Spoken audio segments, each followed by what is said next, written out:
Everything rises and falls on leadership. The ability to lead well is fueled by living your cause and purpose. This podcast will equip you with the tools to do just that. Live and lead with cause and purpose. And now, author of the book, The Anatomy of Leadership, and our host, Chris Comeaux. Hello and welcome. I'm excited today. We have a great guest with us. Sherry Winn is the CEO of the Winning Leadership Company. Let me tell you about Sherry. She stepped into the world as a leader. I love that line. First in sports, where she attained the highest level possible in athletics, the Olympic Games. She then led college basketball programs for 23 years, where she won a national championship, and she took teams to 3 Elite Eights. Since 2012, as CEO of the Winning Leadership Company, she's delivered over 3,800 hours, and I probably should say counting, of leadership programs where she's developed Olympic-level leaders. Sherry has spoken to audiences as large as 14,000 and has spoken for companies such as Dell, McDonald's, and Adobe. She's spoken in Gillette Stadium, airplane hangars, baseball diamonds, and too many hotel conventions to even count or mention. Organizations such as the Volunteers of America, Anytime Fitness, Edward Jones, and a host of multi-million and billion-dollar companies invest in Sherry's teachings each year, which is why we're super blessed to have her with us today. Woo-hoo. Sherry, it's great to have you. What did I leave out that you would want our audience to know about you? Well, all that means nothing. So in the big scheme of things, let's talk about it. All that means nothing in the big scheme of things. What really means something is like I'm heart-focused, I'm authentic, and what I care about the most is people. How can I elevate people to a new level so that they become the best version of themselves? You may have just answered my second question, which I think I let you know I was going to ask it, but I kind of stumbled into this in a prior podcast, and it's just ended up being a blessing to me because I get to see this in action. But the question is this: what is your superpower? Superpower, self-awareness. Self-awareness is a superpower because it is what has transformed my life. It's transformed me from being depressed and suicidal to optimistic, a motivational speaker, an author, a coach, a speaker. I mean, it's those kind of things that we often don't think self-awareness is a superpower, but look, get this is crazy, but only 15% of the population is self-aware. 1-5.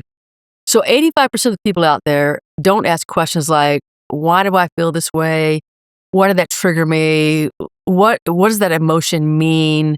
What are the words I'm saying to myself really do to me? Like, people don't do that. And the people who are really successful, the people who move on in life, the people who are the happiest, they have the most joy in their lives, are people who are self-aware. That's so good.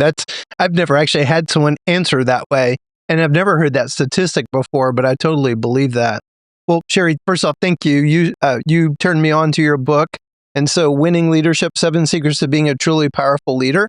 I'll try to draw from this, but I just loved connecting with you the first time we met, and just this whole person approach. That's where I feel like I connected with you on a very deep, maybe spiritual level, heart level.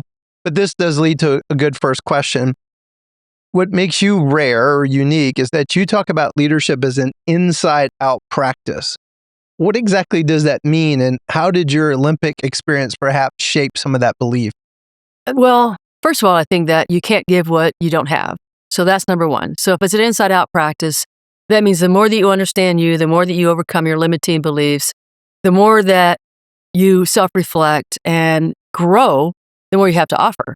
So, for example, I was coaching a COO, and he was in a pretty toxic environment and miserable. Guy was absolutely miserable, and he's telling me how, his CEO tears him down, and how he doesn't know how to deal with it, and he hates coming to work every day.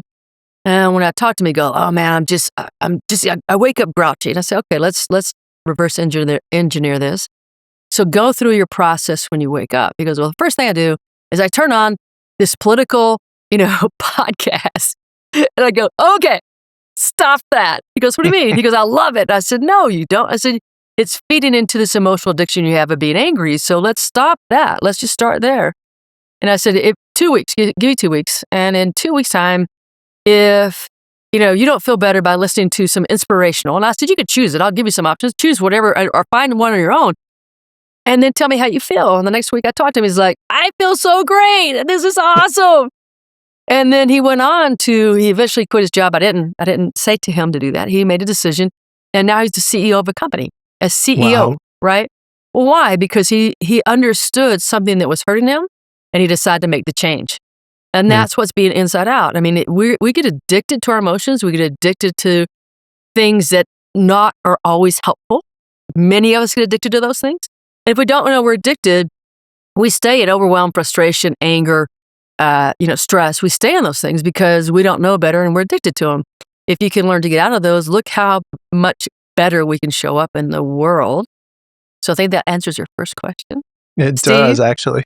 And the second one you said, you asked me about the Olympics. Like, what did I learn from the Olympics? Well, my coach is unbelievable. Everybody always thinks, well, the best of the best coach is going to coach the Olympics, and not true.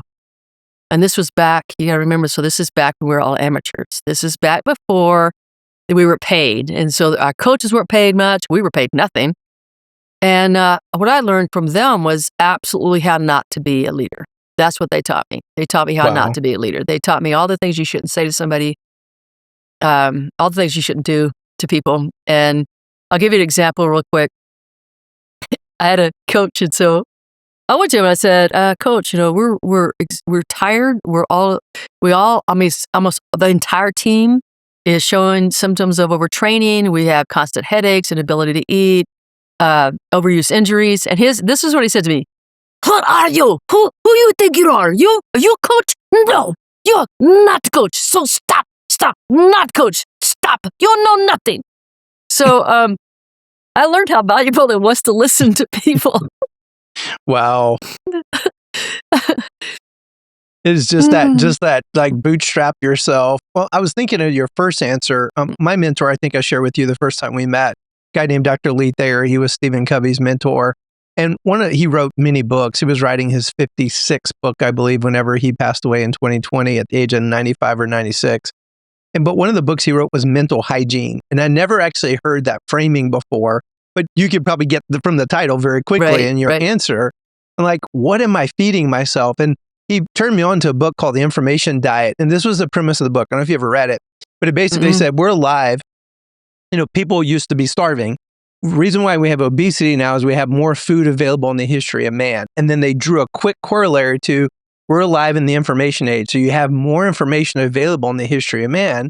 Therefore, you have to be discerning about what you ingest. And so that was one of the core principles he kind of built off of in this book of mental hygiene. And since this day, and then it's so easy to scroll on social media. And the downside is you could be ingesting so much junk food in the time of 30 minutes an hour, but yet that's what we do to distress and not realizing it's the mental corollary to stuffing a bunch of junk food in your body. That's a good analogy. I love that. I think that we don't understand that what we put in is who we are. I mean, we can't separate that. Every bit of information we ingest all day long, it becomes who we become, who we are, what we say, how we behave, what we believe. And eventually it is, believe it or not, I mean, you probably do because you know this, but all the information we put in can cause that thing called dis-ease. Which is a really interesting word in the way you actually framed it. Dis-ease. Yeah. This might go to a really good next question. You wrote in your book about fear in a way that I feel like is different than most leadership books. How do you believe leaders should relate to fear? And then, a lot of our listeners, because I live in hospice and palliative care, so there are a lot of healthcare leaders. So in high-stake environments like healthcare, how do they take fear and use it in the way that you're talking about? Well, that's a good question because I don't remember what I wrote in my book. I've written 2 more since then. But I will say this about fear is that fear is the absence of love. And so when we put it in that context and we understand that fear is the absence of love, then if we were to align more with love, we'd have less fear. If we truly believed in love, right, what is there to fear? Because if we get that we are love, we come from love, there is nothing else that we can be. And the only way that we separate from it is we make the decision to do so. What is there to fear if you're loved? What is there to fear if you know that you are loved, that you came from love, and therefore you absolutely own that and are that? What is there to fear? And I think that we get sucked up into all these things, unearthly things, that if I don't get this job, then that's the end of me. If I don't have this title, who am I? If I don't, we have all these kind of scenarios in our head. But the truth of it is, once you just really accept, look, I'm loved and I'm always going to be loved and I'm always going to be loved, then fear disappears. So it's the absence of love. So I don't know what I wrote, but that's one of my beliefs is right there. Well, it was basic along those lines. And this kind of feels pretty profound. In my quiet time this morning, I'm reading Inner Excellence. I'm sure you're probably familiar with that book. Got very famous because a Philadelphia Eagles football player in the Super Bowl was literally reading the book when he was on the bench, when he was not in the game. So people are like, what is he reading? Like what football player reads a book? I had heard about it prior, but that was kind of the catalyst for me amongst a bunch of other people to purchase it. It's a fascinating book. And so I'm on the chapter about the guy who wrote the book, Jim Murphy, I think is his name. He had a family member in his lineage that actually was a samurai warrior. And so there's three kind of key things in the code, which is love, courage, and wisdom. And it's interesting because I was thinking about, like, you use the word love, like, oh, Sherry's kind of being fluffy. Okay, yeah, love. Literally sitting with that, like the capacity for love. And what does that actually really mean? And what are the actions that reflect that? And how much of my life reflects that? We live in a time when there's so much left brain activity that if you just sit with that, like I did this morning, and what do I do that produces love and shows love to others? Am I increasing in my capacity or decreasing in my capacity? All of that made me very uncomfortable, actually. And it's funny, in the whole time of that conversation in my head, fear was nowhere near in that conversation.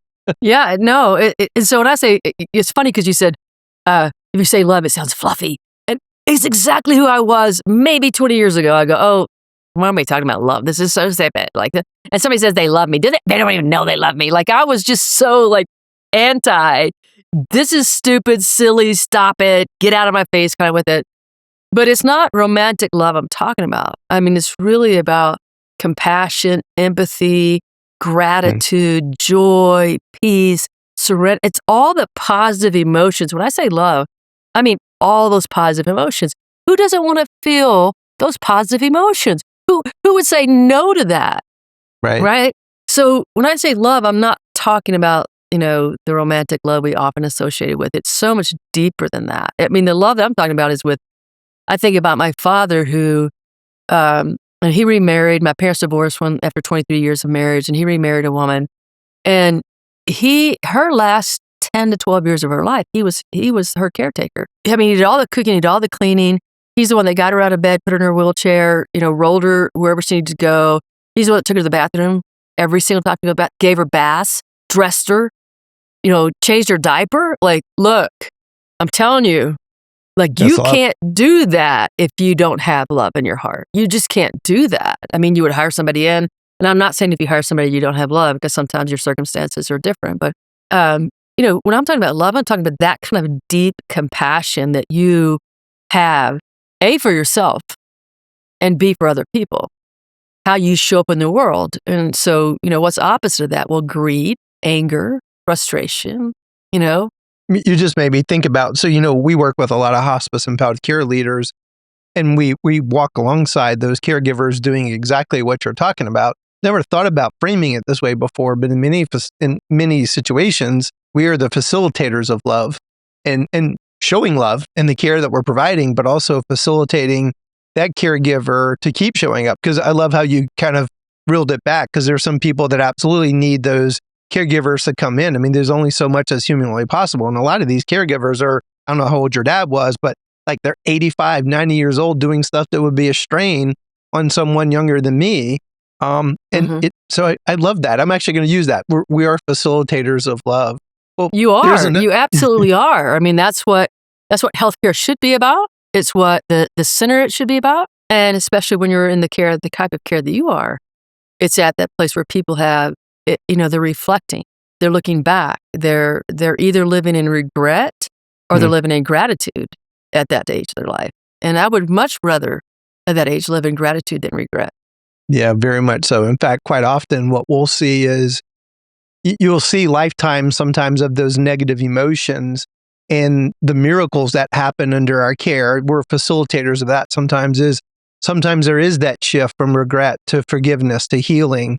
It's just beautiful when you see it, because it's almost like a lot of stuff in the story. In fact, we did a podcast a couple of weeks ago, and a great physician who actually lived in Missoula, Montana, actually, he said, we get to re-story.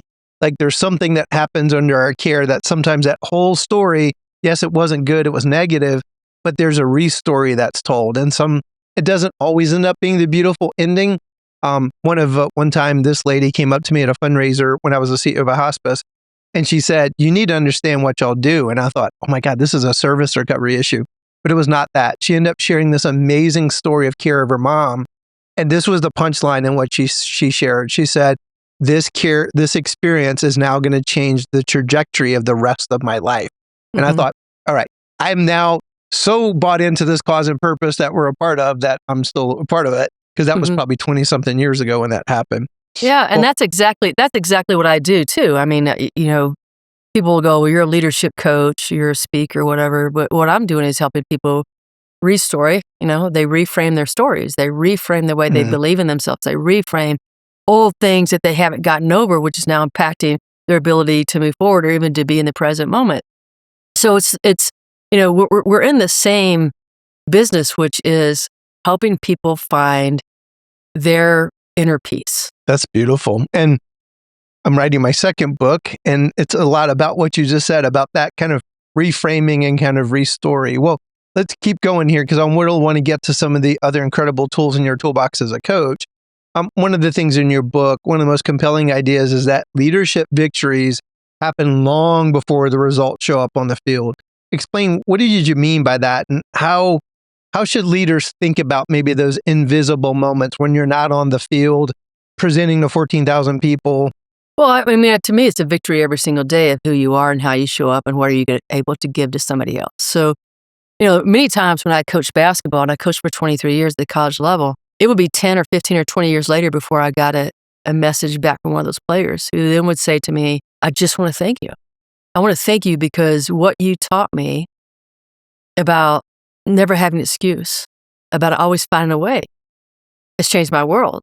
Or I just want to thank you because I had never heard focus on the controllable factors. And I didn't know that if you focus on the controllable factor, that you're going to find more happiness and you're going to find better things in your life. I didn't know that. And you totally changed my world, or whatever they're telling me. So it's all those moments that you're spending doing what you do, saying what you say, leading how you lead, and just being who you are. I mean, just the essence of you, how you show up, is a victory in the fact that every single day somebody takes a piece of that.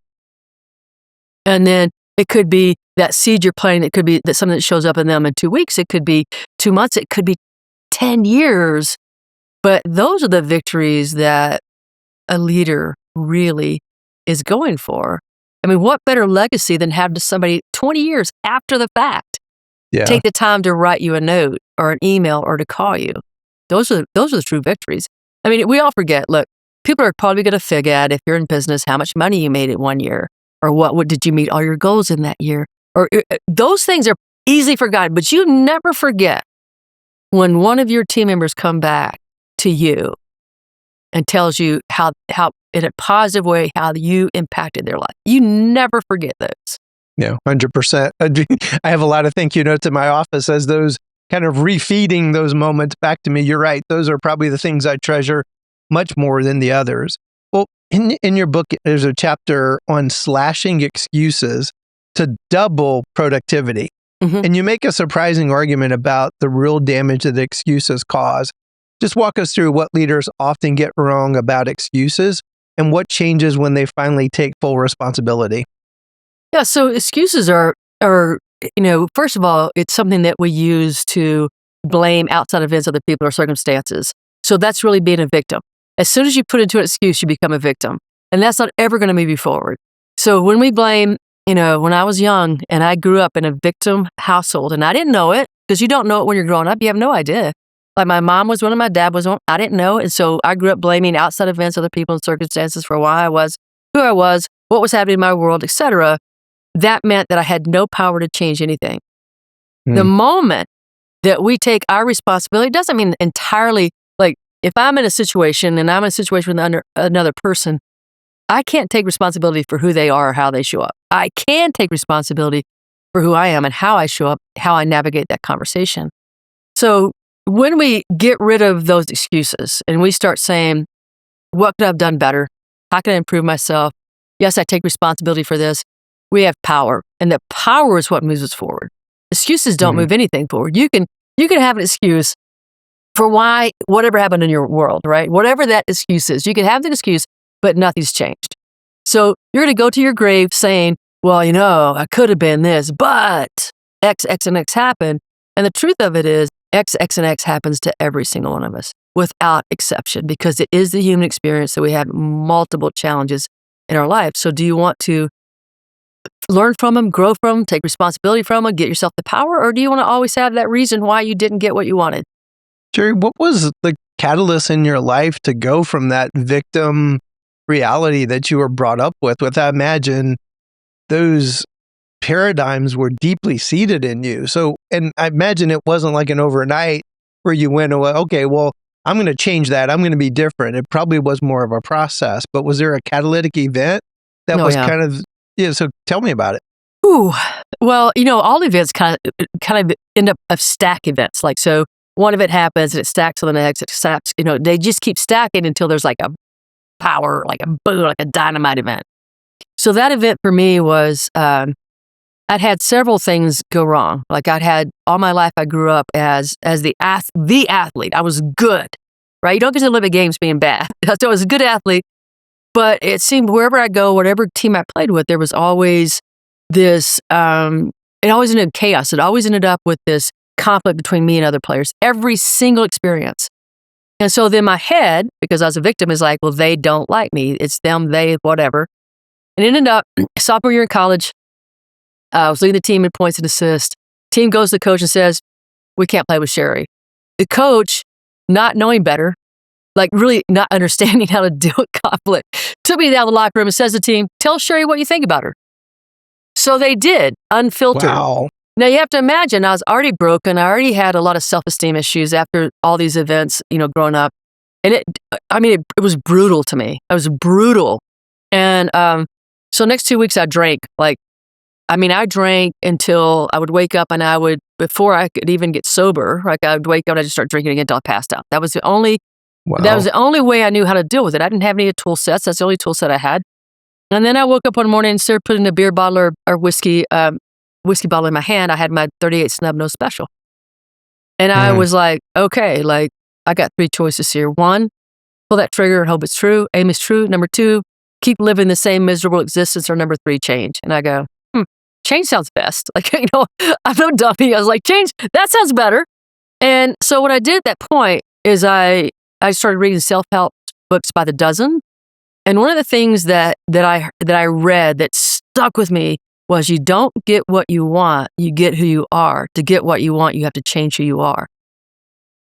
And I was like, ba-boom, right? All right, so if I want the goal of being an Olympian, it means I have to change me. I have to change the essence of me. And there was a lot of work, done with reading, journaling, getting mentors. There was a lot of work to understand even what I was doing to myself. But what I knew from that and what's so essential, and when I coach people, I tell them that same thing all the time. You don't get what you want, you get who you are. To get what you want, you have to change who you are. So what pieces of you do you need to change to be in alignment with what you want? And that's what we have to work on no matter what your goal is, because you can change, but it's not like people want to change, they want to change things they can't change, which is other people. No. You have to look at you. And once you do that, you get more and more and more power to end up the goals that you want, right? That's where your power comes from. Your power never comes from an excuse. It never comes from blaming. That's not power. It never comes from putting somebody else down. Not power. Your power is you. The power is in how you decide to elevate yourself. And it's always a decision. That's solid gold right there. That was a master class. So Sherry, my next question is, many leaders in healthcare, I've probably seen over hundreds and hundreds of leaders, many of which I've coached now in healthcare. But today, especially, the time that we live, they feel overwhelmed and understaffed. I don't know if you know this. This is a huge issue in healthcare. And the silver tsunami of baby boomers has not quite crashed on shore yet. So this is only going to get more acute. So these pressures are real and almost unimaginable. How do they discern between a legitimate barrier and a limiting belief as a leader? I know that's a toughie, Right. isn't it? That's yeah, thanks for throwing me the softie. I appreciate it, Chris. I appreciate it. So here's the thing. You know, when I mean, I think it always comes back to your mindset and what you really want to do. So if the world is showing you something, you're like, this is real. It is real for the moment until you make a decision on what are we going to do with that? So, we're under step. Okay. So how are we going to approach that? What are some let's sit down and figure out the best ways to approach this. How are we going to approach this in such a way that people can live with this and figure out our way through it? And this is this is only short term, right? Because we know the world changes. We know this could be a year, could be 2 years, but we also know the world changes, and we know that we can do many things beyond what we think we can do. There's a really close tie to what's real and what's not real, what's a limiting belief. But to me, there's always an answer, because to every problem, there's a solution, or there wouldn't be a problem. There's the equal and opposite effect. So what are you going to do with what's in front of you? What are you going to do with your overwhelm?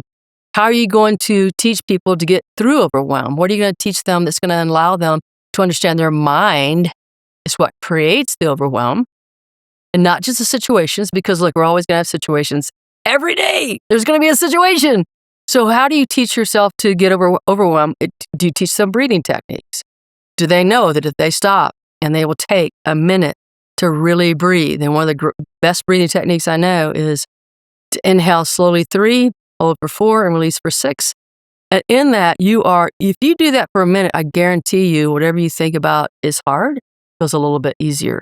So I don't know. I mean, if I say spiritually, there is nothing that we can overcome, I believe that's true, but I also believe it's really hard for us in the human experience to get to that spiritual concept.